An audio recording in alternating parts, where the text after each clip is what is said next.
ser pequena e ouvir falar não de crise climática, não de sustentabilidade, mas simplesmente de não gastar água, não gastar luz. Então, em casa dos meus pais era sempre desligar as luzes, ou um dia vais pagar a tua conta da luz e vais ver o que é bom. E havia sempre estes pequenos gestos, mas nunca se falava em crise climática, nunca se falava assim numa...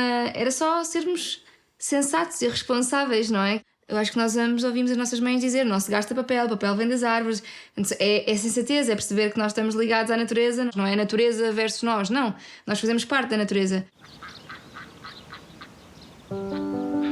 Combater as alterações climáticas implica abandonar o atual modelo económico baseado nos combustíveis fósseis e acelerar uma transição energética justa.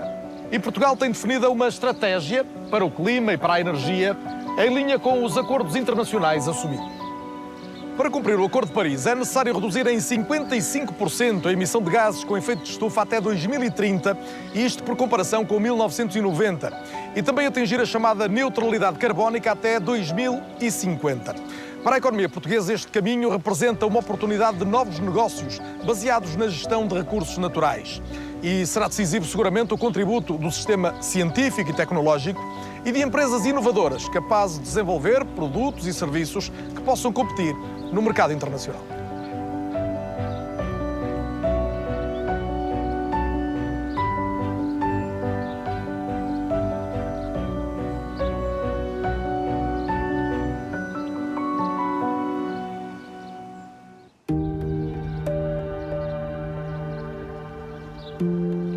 João, gostei desta ideia da Catarina. Não somos nós e a natureza, somos nós, natureza. Nós fazemos parte da natureza, não é? Nós somos apenas mais um animal que vive neste ecossistema, que é um ecossistema perfeito, num desequilíbrio perfeito, mas é um ecossistema em que nós fazemos parte dele.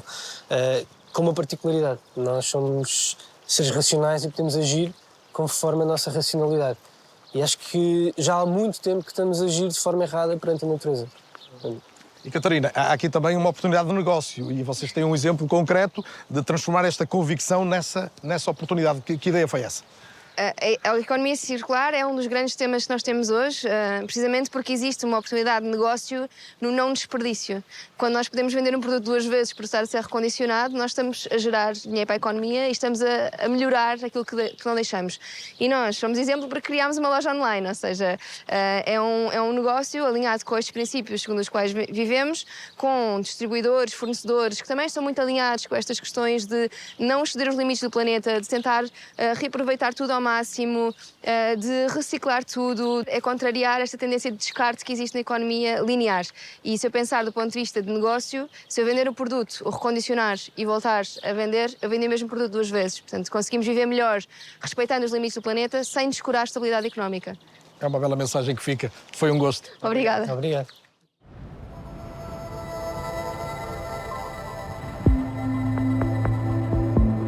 O Acordo de Paris tem por objetivo que a temperatura não ultrapasse 1,5 graus Celsius, ou quando muito 2 graus Celsius, relativamente ao período pré-industrial.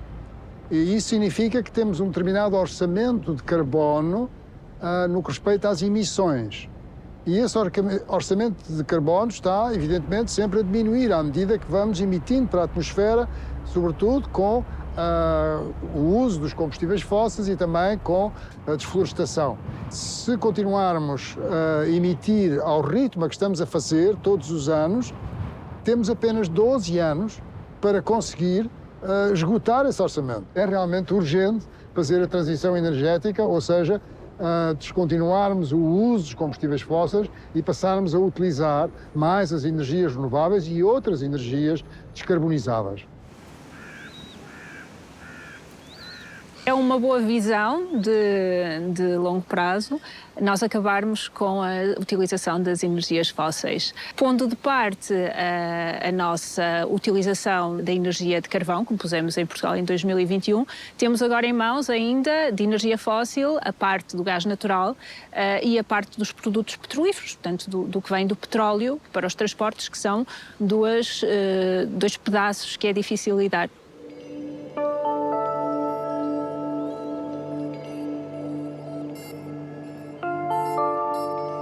na linha da descarbonização de Portugal até 2050, temos um objetivo definido pelo Plano Nacional de Energia e Clima para 2030, que é ter 47% da energia final consumida de origem renovável, sendo que neste momento estamos nos 34%. Portanto, ainda falta aqui um bocadinho que é preciso fazer um esforço, principalmente da utilização de energia. Em todo o caso, uma visão não deixa de ser uma linha que devemos seguir e que devemos ter para o futuro.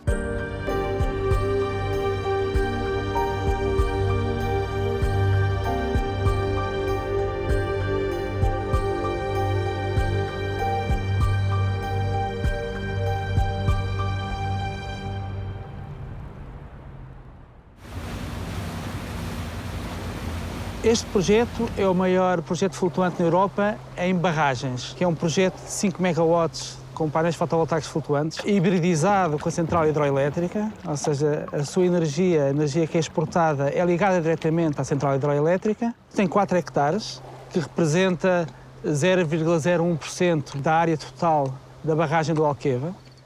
Temos uma central de 5 megawatts, que produz energia equivalente a 30% do consumo doméstico de Portela e Moura. Então, Bruno, quanto é que estamos a produzir? Ora, estamos neste momento com 2,5 megawatts. A gente, quando chegou, estava à volta de 800 kW. Pronto, estava um pouco mais nublado. Neste momento o tempo está a começar a descobrir e já aumentou a potência. No entanto, ainda estamos abaixo da potência nominal do parque solar. Conseguimos introduzir nesta plataforma estes flutuadores azuis que estão aqui nesta parte periférica, que são de plástico reciclado, portanto, polietileno de alta densidade reciclado, portanto, já tem uma pegada muito baixa, com cortiça misturada, e com isso conseguimos baixar já, neste projeto, 30% na pegada de carbono e 16% nas emissões de CO2 destes flutuadores.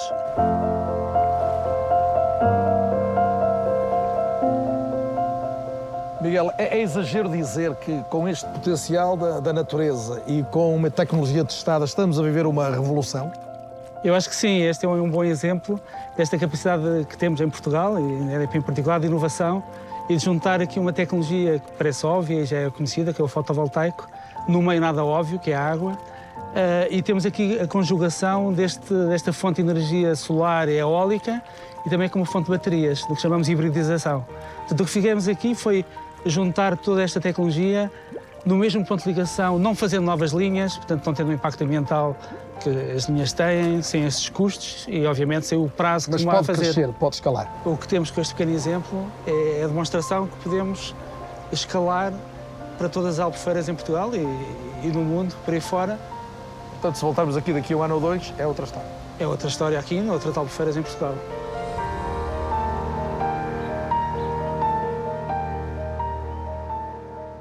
O que nós exportámos foi a ideia da hibridização em centrais hidroelétricas, que foi pela primeira vez feita pela EDP.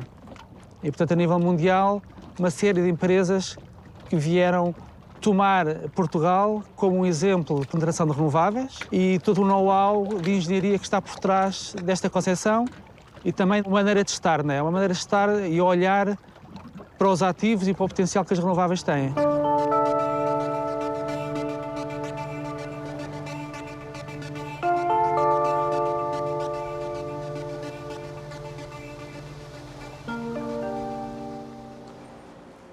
Estamos em plena crise do preço dos combustíveis fósseis causada pela atual guerra na Europa. Neste contexto, as energias renováveis são uma arma indispensável na luta contra as alterações climáticas. Portugal é abundante em fontes renováveis, sendo esta vantagem competitiva decisiva no novo mercado verde. Sol, água e vento são fatores de inovação, sustentabilidade, crescimento e emprego. No entanto, nesse caminho para uma economia mais robusta, não basta tirar partido dos recursos naturais. É preciso aproveitar também o conhecimento, as infraestruturas e a tecnologia de que o país já dispõe no setor energético.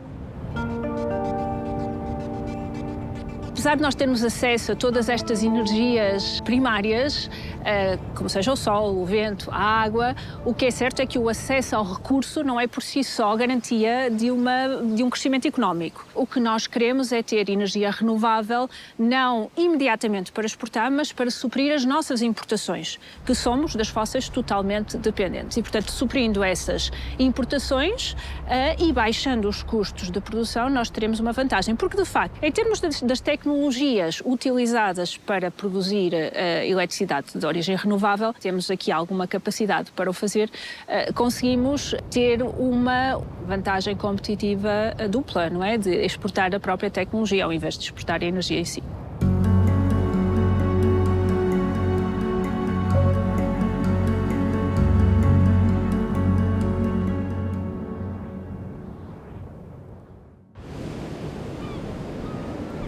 Os oceanos constituem o maior habitat do planeta e ajudam a regular o clima global. Trata-se de um recurso que é imprescindível proteger, não só porque tem um potencial imenso ainda por explorar, como se torna fundamental para a transição energética. Os oceanos possibilitam a produção de energia elétrica, quer a partir de eólicas offshore, ou seja, com recurso ao vento no mar, como através da energia das próprias ondas. Ora viva, Bernardo. Olá, Carlos. Então cá nos encontramos na Praia da Aguçadora. Quem diria, hein? Obrigado. Vamos a isto. E se calhar vale a pena começar por dizer que estamos a caminhar sobre dunas, mas também sobre um cabo submarino que vai até a uns quilómetros, não é? É verdade, o cabo tem 5 km de extensão, liga a subestação na Praia da Aguçadora aos dispositivos de produção de energia das ondas que se encontram neste momento no mar. Portanto, isto é o projeto EU-SCORS, um projeto europeu, e já se produz a energia aqui a partir das ondas do mar. Isso já acontece? Sim, já acontece. Estamos a testar não só a tecnologia de produção de energia das ondas, mas estamos a perceber também como essa tecnologia se comporta em águas atlânticas, que é algo de inovador. Ou seja, passa-se do laboratório para o contexto real aqui. Exatamente. E o contexto real depois permite-nos ter acesso a dados reais, que nos permite aprimorar algoritmos, a perceber como é que é o comportamento dessa produção e a perceber como é que estes dispositivos se comportam, por exemplo, durante uma tempestade. O projeto EU-SCORS prevê também, no futuro, ter interligação de várias fontes, não só a energia das ondas, mas também eólica offshore, para, no fundo, aproveitarmos a grande área costeira que nós temos no nosso país. No fundo, conjugar renováveis para ter uma resposta mais eficaz. Exatamente, exatamente. Nós temos um território terrestre que é exíguo, mas temos um território marítimo que é um dos maiores do mundo. Sabendo que a União Europeia tem um plano para chegar, pelo menos a 2030, com mais 60 gigawatts de energia eólica offshore e até 2050 a 340 gigawatts, que significa que vai haver uma oportunidade à escala industrial enorme para um país como Portugal. Cá estamos no Laboratório de Robótica Marinha.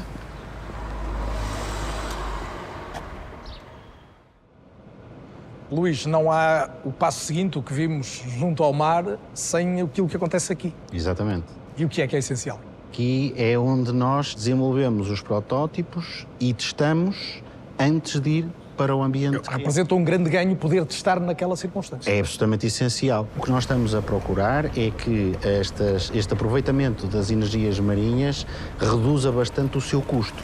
E para reduzir o seu custo, nós temos que garantir que os materiais e as soluções que lá estão resistem o mais possível àquele ambiente adverso. Temos aqui estes veículos que, no fundo, já funcionam. Já estão testados e a dar resultados já fizeram outras missões. Esta versão, por exemplo, que está aqui deste lander é a versão mais recente. No fundo, este, em particular, é capaz de funcionar como chefe de orquestra dos outros veículos que andam lá em baixo, porque lhes dá o posicionamento.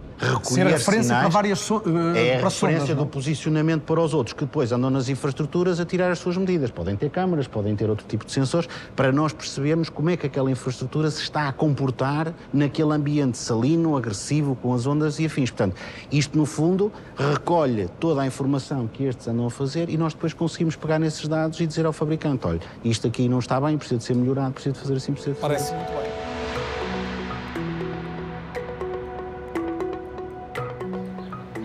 O Turtle e a Eve são tecnologias portuguesas e refletem inovação com base em conhecimento científico.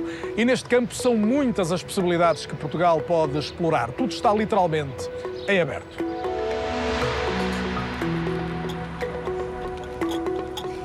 Esta equipa explora a natureza multidisciplinar que nós temos no Inesctec. Portanto, nós temos competências em diversas áreas. Aqui estamos a envolver equipas muito ligadas à parte de energia, muito ligadas à parte da robótica e muito ligadas à parte da gestão industrial. Há aqui todo um conjunto de oportunidades que o teste em território português abre para que depois as empresas portuguesas possam efetivamente juntar-se a este processo. Porque vai ser preciso a parte de construção, vai ser preciso a parte dos materiais, portanto, a própria gestão e manutenção desses ativos. Portanto, há aqui todo um potencial de crescimento para a indústria portuguesa neste caminho.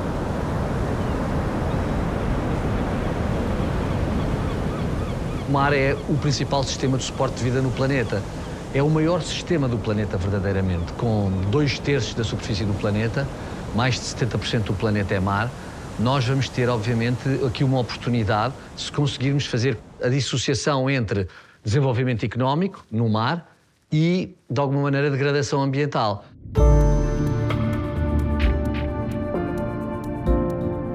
A bioeconomia azul é a utilização de biotas, de organismos vivos marinhos, que podem depois produzir enormes benefícios na indústria farmacêutica, através da produção de novos medicamentos, que já estão hoje em dia a acontecer. Nutracêutica, obviamente, que hoje em dia são os suplementos alimentares. É toda uma indústria onde o mar pode ter, através desta bioeconomia, uma carta muito importante. Produzir têxteis a partir de algas.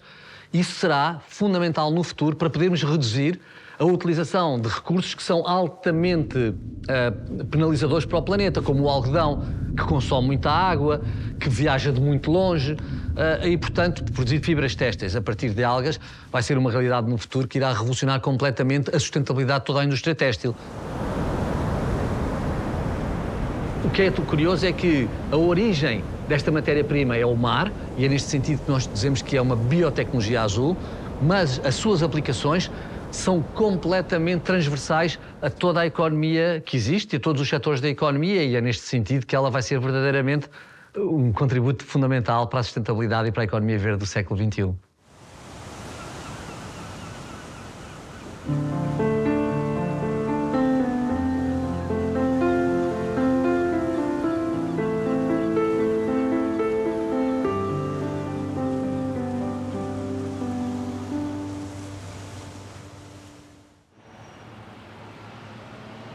A transição energética assenta em energias limpas exige a reorganização de vários setores estratégicos de atividade.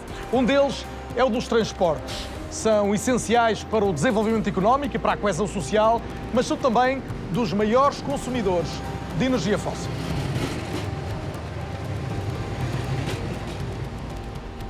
Só eles libertam para a atmosfera 1/4 das emissões totais de dióxido de carbono do país. Os tempos pedem medidas para descarbonizar a mobilidade e repensar o espaço urbano, com diminuição do uso de carro próprio. É a busca de uma mobilidade sustentável, com maior utilização do transporte público, da bicicleta, mas também de andar a pé.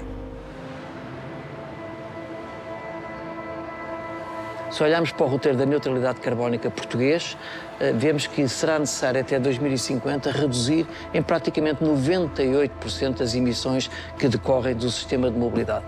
Como é que vamos resolver isso? Há, em termos clássicos, 3 linhas de atuação. A primeira é o ser capaz de reduzir ou mesmo eliminar viagens. Se fizer menos viagens, cause menos emissões de CO2. Uma segunda dimensão é a dimensão que me permite transferir viagens de modos menos sustentáveis para modos mais sustentáveis. Falamos de transferir viagens de modos individuais para modos coletivos ou partilhados. Enfim, o transporte transporte público é o melhor dos exemplos, que é incomparavelmente mais eficaz que o transporte individual. Uma terceira linha de atuação, naturalmente a mobilidade elétrica, trocar veículos de combustão interna que utilizam combustíveis fósseis por veículos de motorização elétrica que utilizam energia elétrica, que deve ser também ela energia limpa.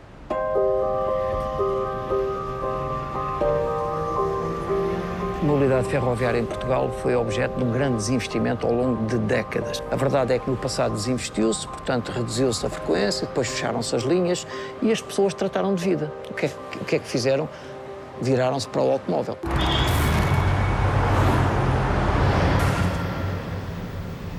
No dia em que eu tiver um comboio que seja competitivo, seguramente que eu vou retirar milhões de viagens das autoestradas, o que significa que eu vou reduzir drasticamente as minhas emissões de gases de efeito de estufa e vou melhorar, digamos, a qualidade de vida de quem viaja.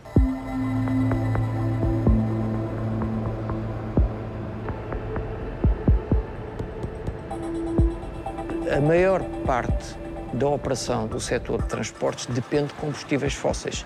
E se é verdade que no transporte rodoviário essa transição energética é mais fácil de fazer, há dois setores onde o tema é complexo, que é o setor da aviação e o setor da navegação, do shipping, não é? Porquê? Porque se trata de veículos, no caso barcos e aviões, que percorrem grandes distâncias e para os quais as soluções elétricas a baterias representam muito peso e, portanto, não são de todo convenientes. Portanto, o que vai acontecer é outro tipo de combustíveis sintéticos, seguramente o hidrogênio, é a promessa, não é? Para que sejamos capazes também de descarbonizar esses dois setores que, em alguns contextos, quando juntos, valem mais ou menos 30% das emissões do setor dos transportes.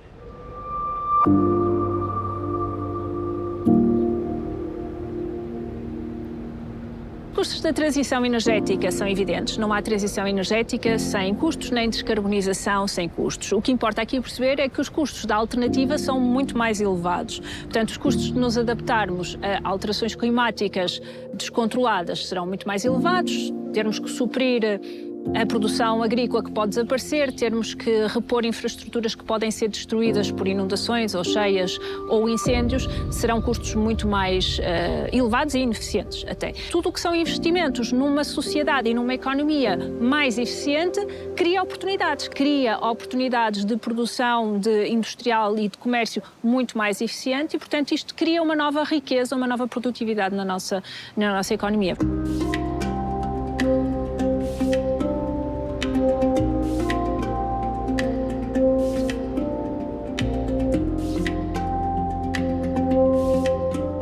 Comecei a partilhar no Instagram, para amigos, não é? As coisas que ia fazendo para seguirmos estes princípios mais responsáveis ou sustentáveis na nossa vida. E aos poucos os amigos foram chamando amigos, que foram chamando amigos, e neste momento no Instagram temos uma comunidade de mais de 90 mil pessoas.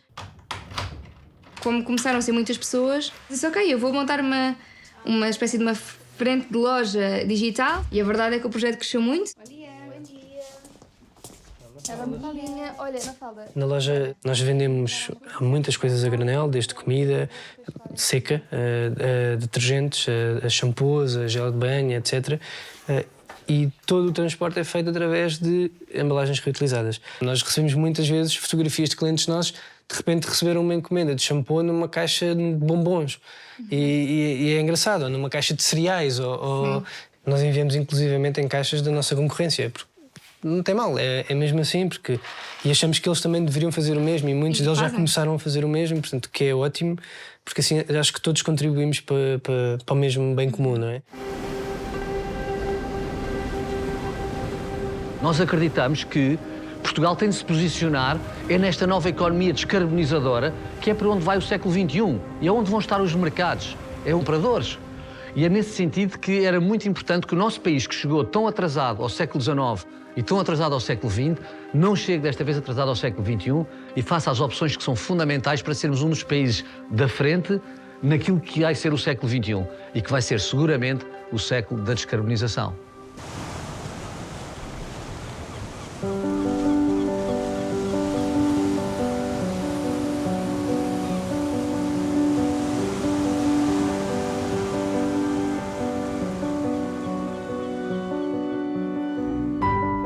As alterações climáticas são mesmo o maior desafio do nosso tempo, mas são também uma oportunidade de crescimento.